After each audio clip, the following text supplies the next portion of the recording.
वो काफ़ी हद तक इम्पोर्टेंट होती है। अब इसमें कंपैरिजन किया हुआ है features of economic policy persuade under planning till 1991। 1991 से पूर्व नियोजन के अंतर्गत अपनाई गई आर्थिक नीतियों की विशेषताएं कि देखो 1951 से लेकर 1991, ठीक है, और फिर 91 से लेकर अब तक का 2 हिस्सों में बांटा हुआ है पूरी पंचवर्षीय योजनाओं को। तो जो 91 की जो 91 से जो पहले पंचवर्षीय योजनाएं थी उनकी अलग विशेषताएं थी, 91 के बाद जो बनी उनकी अलग अलग विशेषताएं थी, ठीक है। आर्थिक नीतियों की विशेषताओं का अध्ययन 2 अलग अलग उसमें किया गया है।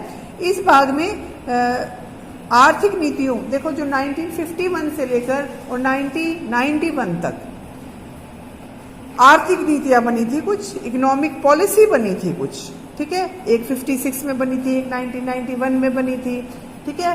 उन जो इकोनॉमिक पॉलिसी बनी थी उस टाइम उसका भी पंचवर्षीय योजनाओं पर प्रभाव पड़ा था, ठीक है। तो इसलिए हमने 91 और उसके बाद की 2 हिस्सों में बांट दिया उसको।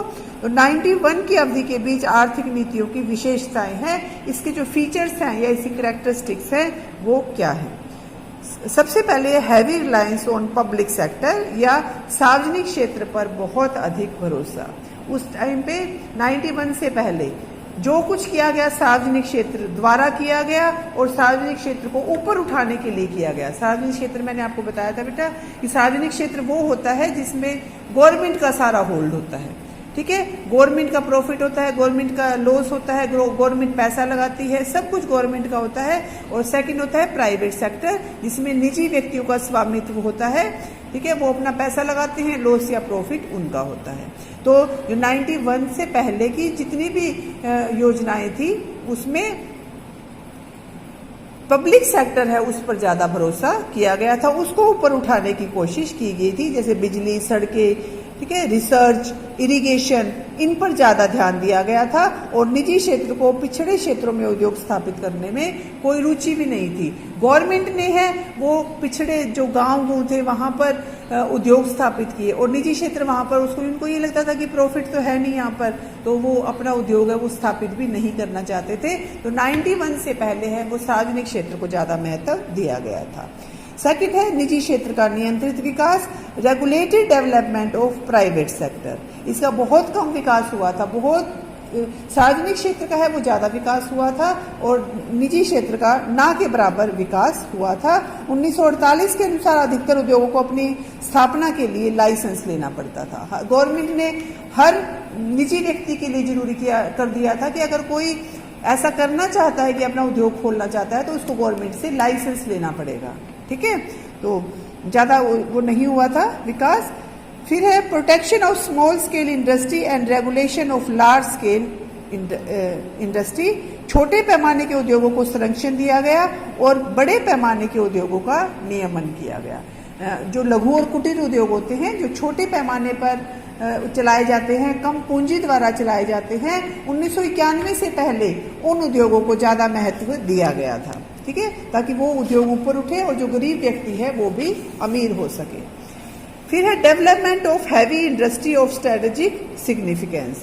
सामरिक महत्व के भारी उद्योगों का विकास किया गया था, जैसे बिजली का उत्पादन है, इंजीनियरिंग उद्योग है, लोहा और इस्पात उद्योग है, इनको ज्यादा महत्व दिया गया था 1991 से पहले।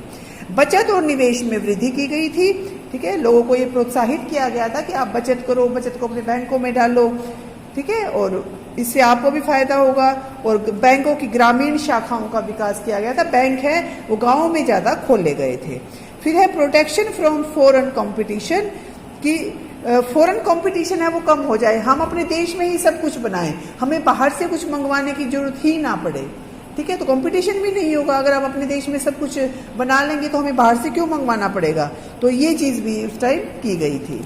फिर है निर्यात प्रोत्साहन और आयात प्रतिस्थापन, export promotion and import substitution. Export promotion का मतलब है कि एक्सपोर्ट को ज्यादा से ज्यादा बढ़ावा देना, एक्सपोर्ट है वो ज्यादा से ज्यादा करना, मतलब अपने देश से चीजें बनाकर दूसरे देशों को निर्यात करना। और इंपोर्ट सब्स्टिट्यूशन का मतलब है कि जो चीजें हम बाहर से मंगवाते हैं उनको अपने देश में बनाना, ताकि हमें बाहर से कोई चीज मंगवानी ना पड़े।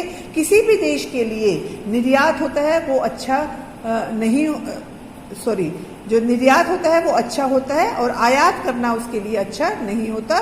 तो निर्यात को ज्यादा बढ़ावा दिया गया था, ठीक है। और विदेशी पूंजी पर प्रतिबंध लगा दिए गए थे। विदेशी पूंजी को नियंत्रित करने के लिए फॉरेन एक्सचेंज रेगुलेटिंग एक्ट लगा दिए गए थे कि बाहर से हमें ज्यादा पूंजी ना लेनी पड़े। उस पर काफी सारे प्रतिबंध लगा दिए गए थे। रेट ऑफ इंटरेस्ट है वो ज्यादा कर दिया गया था ताकि लोग बाहर से पूंजी उधार ना ले विदेशों से। सेंट्रलाइज प्लानिंग, समृद्धि और विकास के कार्यक्रम राज्य स्तर पर अवधारणा के अनुरूप थे। विकास के उद्देश्य और उन्हें प्राप्त करने वाले साधनों में कोई विरोध नहीं था। पूरी तरह से सेंट्रलाइज था, सेंट्रलाइज गवर्नमेंट के अंडर था ये। ऐसा कोई नहीं था कि पंचवर्षीय योजनाओं का कोई भी विरोध करता, ठीक है। तो पूरी तन्मयता के साथ इसको किया गया था।